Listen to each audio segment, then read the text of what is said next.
안녕하세요. 여러분의 법률적 고민을 빠르게 해결해드리는 쾌변TV의 강성신 변호사입니다. 오늘은요, 어떤 주제에 대해서 다뤄볼 거냐면 N번방 사건 있잖아요. 참 N번방 사건이 있고 난 이후에 많은 국민들이 진짜 공분을 했고 공분을 샀고 그 이후로도 여러 가지 관련 법적 쟁점들이 있었어요. 그중에서 저희가 오늘 초점을 맞출 부분은 범죄 단체 조직 죄에 대한 쟁점에 대해서 다루고자 합니다. 오늘은요, 법률사무소 덕명의 대표 변호사인 현창윤 변호사 모시고 말씀 나눠보겠습니다. 안녕하세요. 안녕하세요. 네, 안녕하세요. 현창윤 변호사입니다. N번방 사건이 어쨌든 처음에 우리한테 알려진 이후로 계속 좀 쟁점들이 변화하고 있는 것 그렇죠. 같아요. 그리고 하나하나 좀 이렇게 실체들이 드러나면서 그 상황에 맞게끔 어떤 법적인 적용 문제도 새롭게 드러나는 것 같은데 오늘 얘기할 범죄단체 조직에 대한 쟁점은 뭐가 있을까요?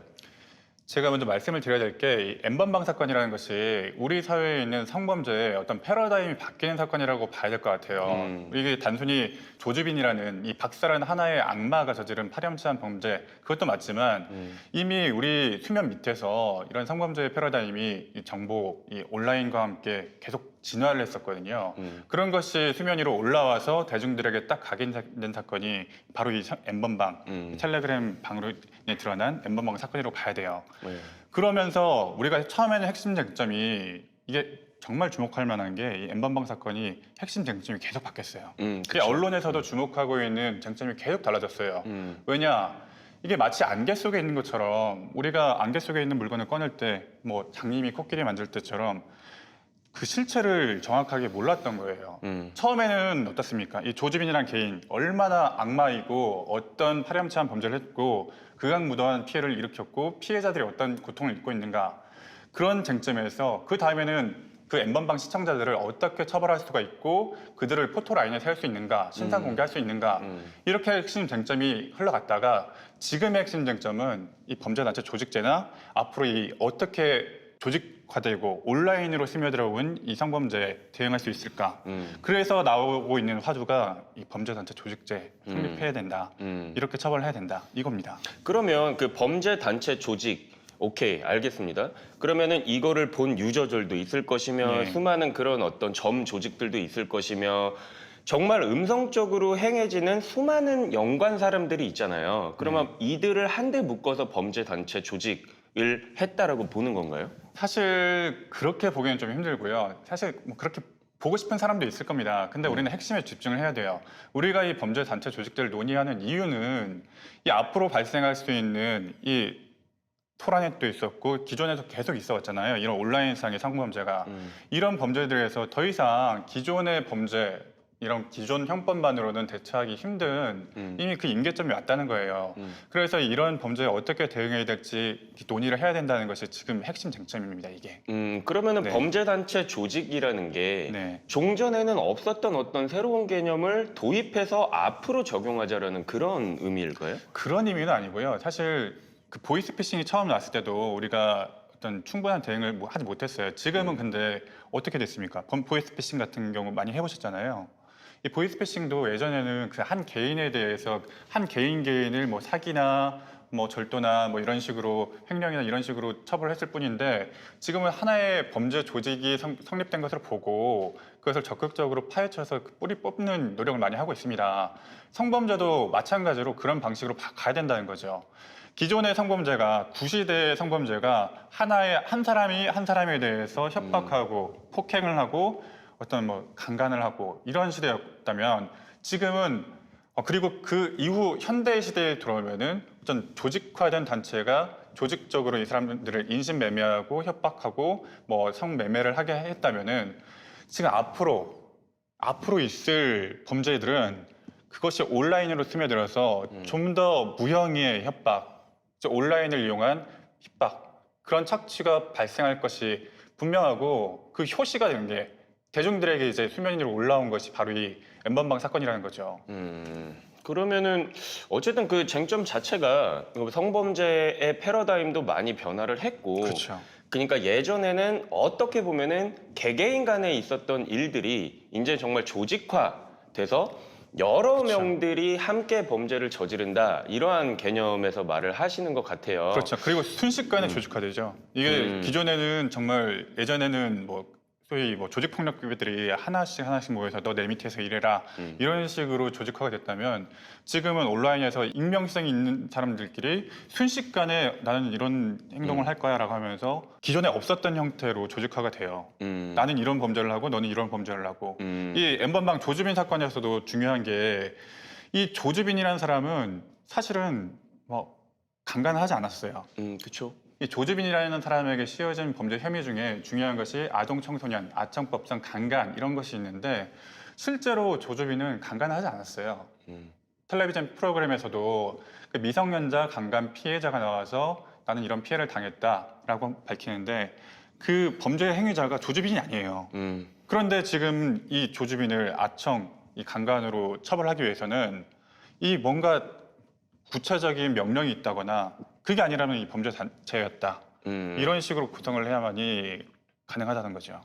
그러면 이런 말씀을 하시는 것 같아요. 이전에는 뭐 개개인의 어떤 성범죄적인 문제가 있었는데 지금은 이 사람들을 어떻게 보면 조직화된 정범으로 모두를 한데 그렇죠. 묶어서 처벌을 하기 위해서 네. 그러니까 뭐 강간 문제만 본다 하더라도 만약에 조주빈이라는 사람과 그에 대한 어떤 피해자 여성분이 한 분 계셨다면 조주빈이라는 사람이 직접적으로 어떤 뭐 폭행이나 협박을 통해서 상대방의 어떤 유형력을 제압해가지고 강간을 한 게 아니라면 강간죄로 처벌을 할 수가 없는 게 없었죠. 예, 현재 이제 그 기존의 형법상의 적용 문제였었는데 이를 아예 그냥 단체를 조직한 하나의 공동 정범으로 묶어서 범죄 단체 조직죄로 처벌한다라는 그런 말씀이신 건가요? 그런 개념이 되고 그런 범죄 단체 조직 죄로 처벌하는 것도 중요한데요.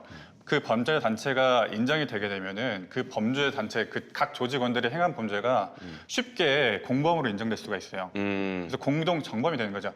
그 단순한 방조범, 교사범이 아니라 주범이 되는 거예요. 네, 그러니까 법적인 의미로 조금 보면은 뭐 교사범이나 혹은 뭐 방조범 같은 경우에는 그 행위를 직접 했다라고 생각이 되는 그 정범보다는 아무래도 형이 감경이 되기 마련인데 이게 아예 범죄단체 조직원으로서 마치 이렇게 생각하면 될 것 같아요. 팔다리처럼 그렇죠. 팔다리가 되는 예, 거죠. 당신은 이 단체 내에서 이러한 역할을 하고 당신은 이러한 역할을 하고 또 다른 사람은 이러한 역할을 해서 하나의 조직적인 범죄를 일으켰다면 그 각각의 개인들이 모두 다 정범으로 처벌이 될 수 있다. 그리고 정범으로 처벌이 되기에 용이한 어떤 법적인 플랫폼이다. 이렇게 그렇죠, 좀 그렇죠. 생각을 할 수가 있겠네요. 지금 조주빈 이 박사에게 정말 많은 혐의가 씌워져 있죠. 12가지다, 네, 맞아요. 7가지다 이렇게 돼 있는데 사실은 물론 이 조주빈이라는 사람이 엄청난 범죄를 저질렀고 성착취 범죄를 일으켰고 그거 맞습니다. 그런데 정말 중요한 범죄들, 아청법상 강간이나 이런 거에 형을 묻기 위해서는 교사범이나 이런 공범으로 그냥 간접적으로 우회해서 처벌할 수밖에 없어요. 직접적인 행위를 하는 게 그렇죠. 없으니까. 그런데 범죄 단체 조직죄가 되게 되면은 그 범죄 단체가 하나의 몸으로서 그 행위를 했다고 봐줄 수도 있는 거죠. 그리고 또 최근 네. 언론 보도를 보면은 이제 뭐 그 어마어마한 음지에서의 범죄 행위들이 조주빈 한 사람으로 인해서 그렇죠. 이게 벌어진 일은 절대 아니잖아요. 최근에 네. 또 이제 공범들 속속들이 언론을 통해서 드러나고 있고 그러면은 이들을 아예 그냥 한 개의 어떤 단체의 조직으로 봐가지고 그들을 엄중하게 처벌할 수 있는 방안을 우리가 새롭게 모색을 해봐야 될 것 같습니다. 그러면 이 범죄단체 조직죄에 있어서 좀 추가적으로 말씀하고 싶은 거나 혹은 뭐 실효적인 실행 방안성 이런 게 있으면 좀 말씀 부탁드릴게요. 제가 먼저 좀 말씀드리고 싶은 게요. 이 지금 언론들이 좀 행태가 사실은 납득하기 좀 힘든 부분이 좀 있어요. 좀 실망스러운 부분이 좀 있습니다. 아까도 말씀드렸지만 이 조주빈이 하나의 과학인 것처럼 하나의 악마인 것처럼 그렇게 프레임을 씌우고 있거든요. 한 개인만 없어지면은 우리 사회의 성범죄가 마치 없어질 것만 같이 그런 프레임을 씌우면서 조주빈 뭐 이 사람을 프로파일링하고 이 사람이 어떤 대학 나왔는지 어떤 동아리 생활을 어떻게 했는지 그 사람 정치 성향이 왜 이런지 그런 거 우리가 왜 알아야 됩니까? 우리가 그 사람의 신상 뭐 지인들 그 사람들이 하는 말까지 우리가 왜 듣고 있어야 됩니까? 그러니까 언론들이 물론 그 사건 초반에 이 사건을 파헤쳐 주신 정말 훌륭하신 기자분들이 많이 있지만 그 이후에 납득할 수 없는 뭐 프레임을 잡고 있는 초점을 좀 흐리고 계시는 언론이 많아서 굉장히 실망스러워요. 지금 핵심이 뭡니까? 이 N번방 사건이 우리 사회에서 다시는 일어나서는 안 되는 그런 성범죄이다. 두 번째는 피해자들 무조건 최대한 보호받아야 된다. 세 번째는 가해자들 강력하게 처벌받아야 된다. 이거 아닙니까? 이거하고 핵심 쟁점이 좀 초점을 많이 벗어나는 그런 N번방, 조주빈, 박사 개인에 대한 과도한 신상탈기나 그 지인들까지 괴롭히고 피해자들까지 괴롭히고 이런 것은 국민들의 초점을 오히려 흐리는 행태라고 볼 수가 있습니다. 그러니까 조금 제가 생각하기로는 이런 것 같아요. 뭐 과거 뭐 조두순 사건을 그렇죠. 예로 들어보자면 그 조두순이라는 희대의 악마 같은 사람이 저지른 한 개인의 네. 좀 초점이 돼 있으니까 네. 이 사람은 왜 신상 공개를 안 하느냐, 왜 관련 처벌법이 없느냐, 관련 그 공개법이 없느냐, 막 이러한 문제들이 많이 있었지만 지금 우리한테 회자되고 있는 이런 속칭 N번방 사건 그리고 유사 범죄 같은 경우에는 그 악마 혼자 정말 그 이상한 사람 혼자 이런 극악무도한 범죄를 저질렀느냐 이거는 아니라는 거죠.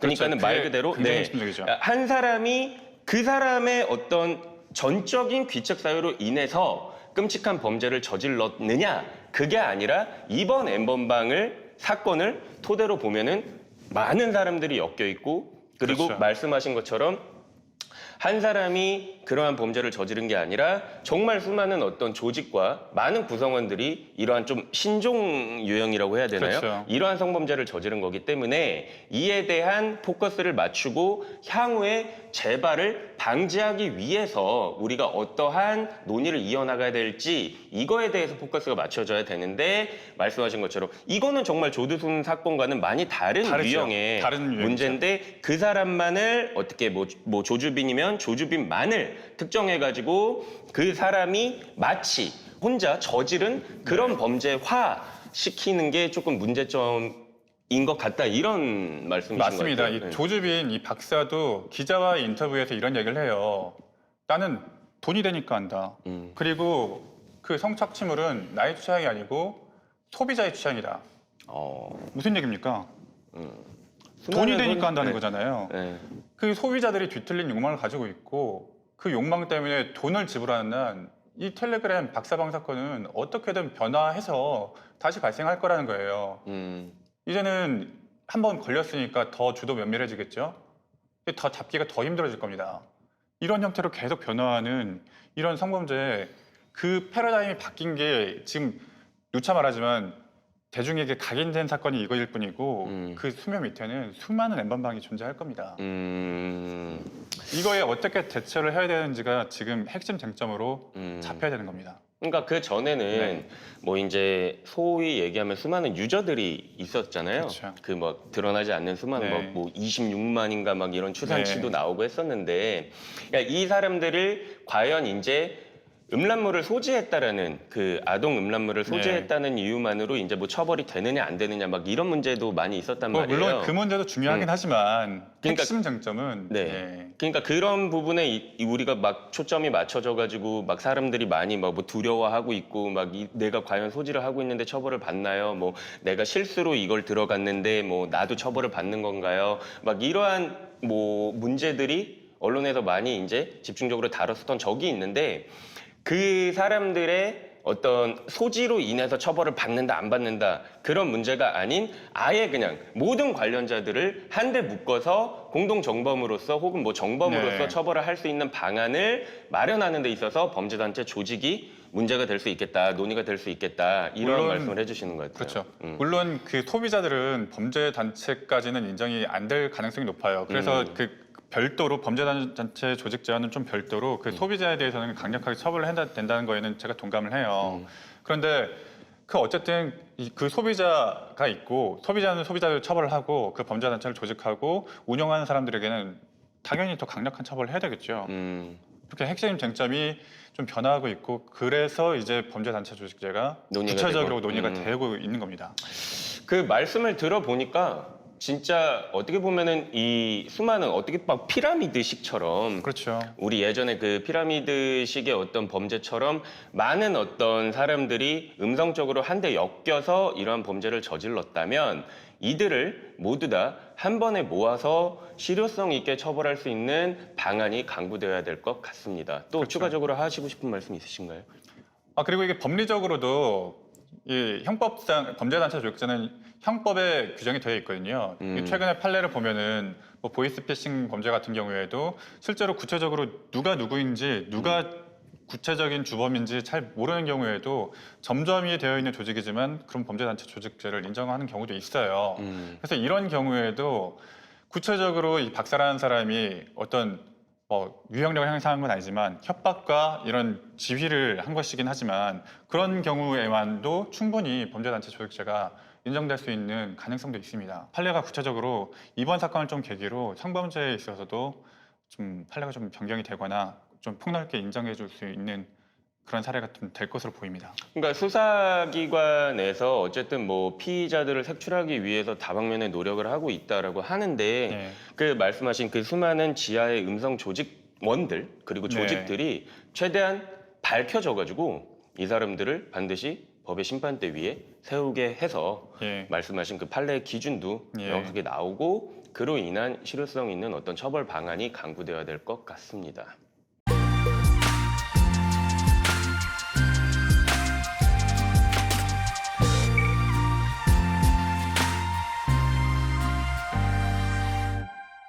현장 변호사님 모시고 오늘은 N번방 사건을 효시로 해가지고 수많은 어떤 지하에서 일어나고 있는 성범죄에 대해서 이걸 어떻게 하면은 범죄 단체 조직으로 묶어서 중하게 처벌할 수 있을지에 대해서 말씀 나눠봤습니다. 저희 영상 좋으셨다면 좋아요, 구독 부탁드립니다. 감사합니다.